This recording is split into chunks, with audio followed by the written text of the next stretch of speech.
बरेच वर्ष झाले मी MPSCची तयारी करत होतो.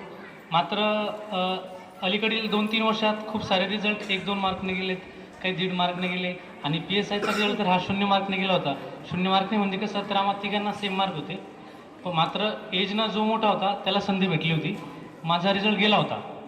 मात्र माझे भाऊ आणि वहिनी हे सेवेकरी आहेत. त्यांनी मला दिंडोरीला रात्र सेवा करण्यासाठी सांगितलं होतं. त्यानंतर मी आणि माझ्या मित्र नितीन सर आम्ही दिंडोरीला गेलो. तिथे रात्र सेवा केली आणि तिथे गुरुमाऊलींनी मला पारायणाची सेवा दिली होती. 3 पारायण करा म्हणे. तर विषय असा झाला की 10 एप्रिल प्रगट दिन होता स्वामींचा. त्या दिवशी माझी जनरल मेरिट लिस्ट लागली होती आणि त्या दिवशी माझा रिझल्ट गेला होता. मात्र मला हे स्वामीवर विश्वास होता की काहीतरी चांगलं होणारच इथून. त्यानंतर आम्ही आईवडील आणि 13 एप्रिलला आलो होतो.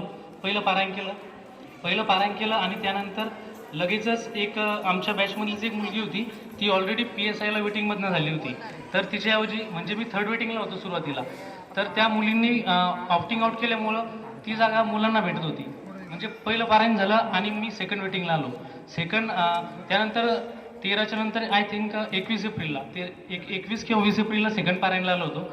त्यावेळेस येतानाच मुंबईला आमच्यातला एक ASO झालेला होता मुलगा. तर त्यांनी PSI म्हणून त्यांना नको होतं. तर त्याने पण ऑप्टिंग आउट केलं आणि ती जागा मग मी 1st वेटिंगला आलो. 2nd पारायण झालं, 1st वेटिंगला आलो आणि 3rd पारायणला त्यानंतर बराच वेळ लागला, जवळपास 1 महिन्यानंतर आलो मी. आणि त्यामध्ये एक मुलगा नगर परिषदमध्ये त्याने नगर परिषदची कर्णधारण पोस्ट ही निवडली.